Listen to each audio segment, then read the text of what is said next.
And author Michel Weatherall is with us right now. The Refuse Chronicles, an anthology, Volume 1 is out, sort of out. Let's get the details from Michel right now. Michel, so this is brand new stuff. It is. But it's hard to find as of right now. As of this moment, I just got my copies yesterday, so they're not out and about yet. That's exciting, though. Yeah. Wow. So you're wrapping up a series. It is, yeah. So this is the fourth book? Yeah. And of course, the series, the Symbiote-Series. We've had you on the show talking about that series before.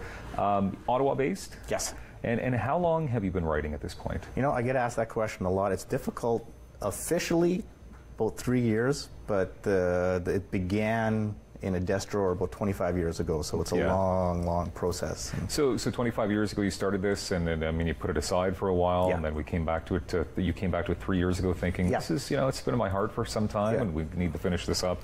What made you decide to go back after all that time?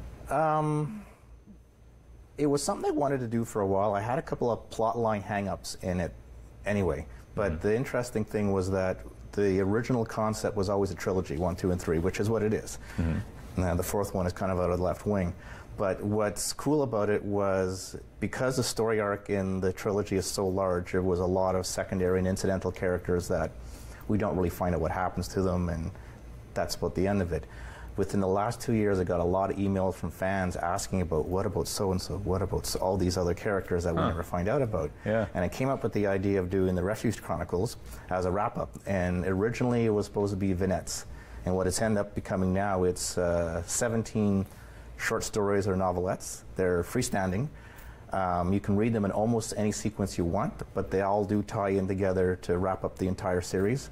And it ends the whole series. It's done. Okay, all right. Are you sure about this? Like, this isn't like a J.K. Rowling thing? No, I'm not 100% sure, because anything can happen. What's tantalizing about this is, after this much storytelling in it, you enter the realm of world building. Like, you've created a whole world with it. So it's difficult to kind of wash your hands and walk away from it. But. So what kind of a world have we created with the Symbiote-Series? In the first one, the main character is a master pianist, and he stumbles across a composition that opens a portal outside of our universe. It lets something out that this is a trigger event. By the time we get to the second one, The Hunt, it's told from his wife's point of view, and we've discovered that it wasn't a piece of music that was lost from history. It was a piece of music that was removed from history, and we start encountering these clandestine military and government organizations that are aware of what's going on. And when we get to the third one, which is supposed to be the last one, Necropolis, it's set in a 1925 archaeological dig, ancient Egypt and today, and it weaves those three storylines together to this final event that's on a global scale. And then when we get to the Refuse Chronicles, this bookends that event of Necropolis, either before it or just after it, and hopefully wraps everything up, all the loose ends. So where does this all come from within you? Did you have a love for this style? I do, and sometimes some of the coolest things about it is it takes on a life of its own. Like I said, with this one, I just had fans asking about these characters, and your imagination starts spinning wheels after that.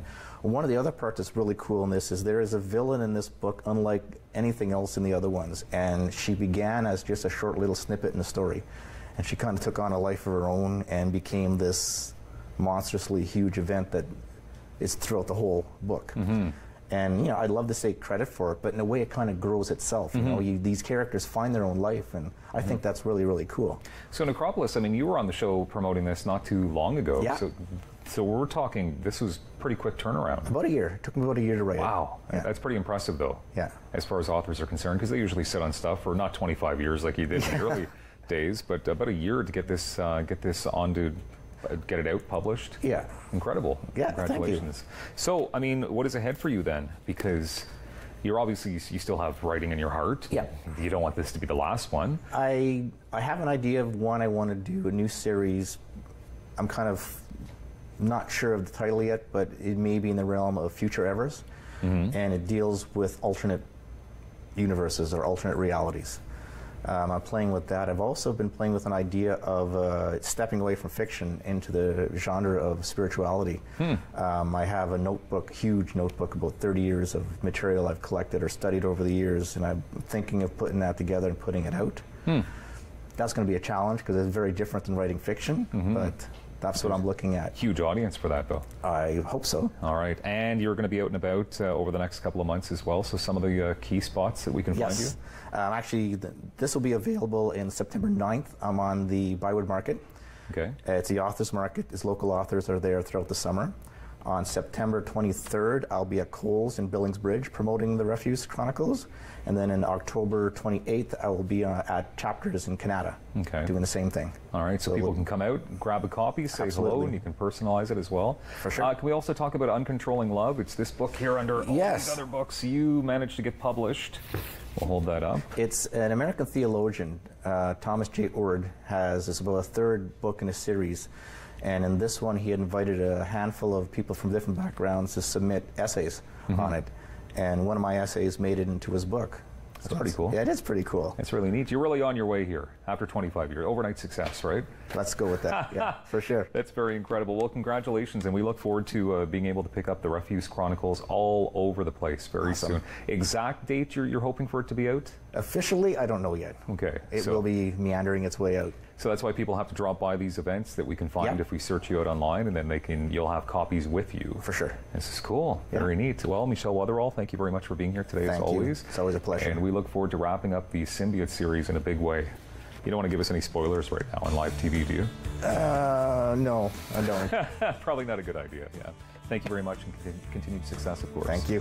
And thank you, as always, for being here. We'll catch you on the repeats at 6 and 11 on Rogers TV.